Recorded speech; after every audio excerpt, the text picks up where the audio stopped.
So this is a trend that I've noticed with not only my own school, but also with other social hierarchies, you could call it. And I've thought about it for a while, but I've finally been able to kind of put it to words.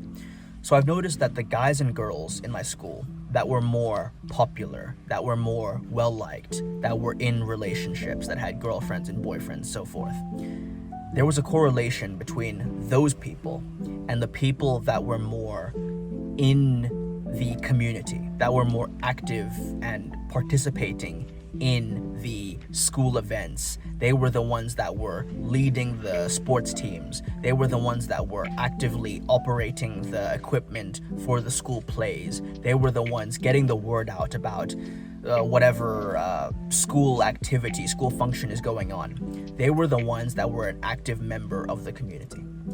And I've noticed this correlation makes perfect sense with what I'm about to explain. So for a number of reasons, it makes sense. Number one, the mere exposure effect. Now, the mere exposure effect is a psychological phenomenon where we often end up finding people that we see regularly and interact with regularly more likable. Now, of course, there is some wiggle room. I'm sure we both know people that we interact with for a long time and don't like them at all. But regularly, when we see a person more frequently, we end up developing fonder opinions, memories of them. And this makes sense with a person that's going to be active in the community.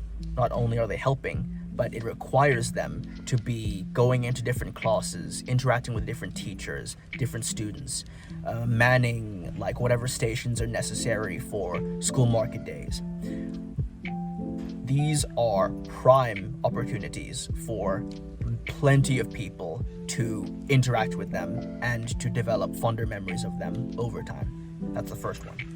The second one is that it puts them into more roles of power, which, you can complain about this all you want, but I believe that people are naturally drawn to those with power. If the world is a hierarchy, the more you look up at the person, the more you respect them. And when, you're talking about the person that's leading the, football team or whatever that's going to beat the school, naturally, you're going to like them more, you're going to see them fonder than the person that just sits on their computer in class, in the back, just typing away on his research papers or whatever.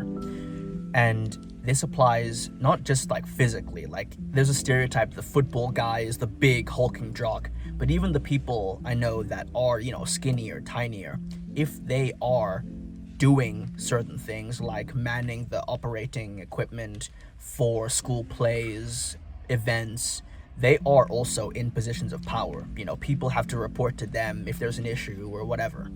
This is also attractive to, bigger social circles.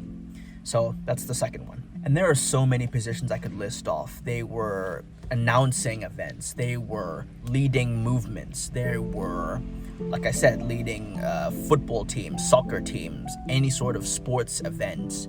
They were delivering like killer leadership for house competitions, all sorts of ways that they were making an impact on the community. And the third point about this is it had absolutely zero correlation with looks. That is the biggest cope that I've seen with so many guys. They think it boils down to looks. And I think that because the school that I go to is very, very diverse, it's in a good position where I could pinpoint, okay, let's say that, for example, height was the leading factor. All right, so then there should be like a somewhat linear progression between the taller guys and the more popular guys. No. The people that were most popular, they were shorter than me, they were shorter than like 5'6", and then there were also super tall guys that weren't so popular. Same thing with, let's say, skin color. Let's say that there was some sort of correlation between being white and being more popular. Again, none. There were boys that were dark as tar that were popular. There were boys that were Asian from like the deepest depth of China that were popular. There is zero correlation, in my opinion, between how good looking you are and how popular you are. it comes down to your competence. It comes down to how many people do you interact with. It comes down to a number of factors. If you want a guide, I have an entire section about how to be like competent and meet more people in my full guide on how to go from shy, timid to charismatic and social, in the description down below. Check it out. And of course, there could be an argument that looks play a part, but to say that it is the leading part, that a lot of these black pill YouTubers, even some that I think are decent, like, Gerbert Johnson, they really paint this picture that, hey, maybe I'm just coping, but I just genuinely do not think that looks are the priority when it comes to being higher on the social hierarchy. So those were the 3 things I found that I've pinpointed this, like what I have on screen right now. This is the name for the phenomenon I've noticed between popularity and leadership and like community involvement. So this is a short, video, kind of all over the place, but I just wanted to get this out so that you can change your environment. And let me talk about that for a second. How can you apply this? This isn't just for school. Any community that you're part of, the more active you are in it, the more people will see you as a, attractive person. This isn't like for dating specifically. It's just for building good social circles.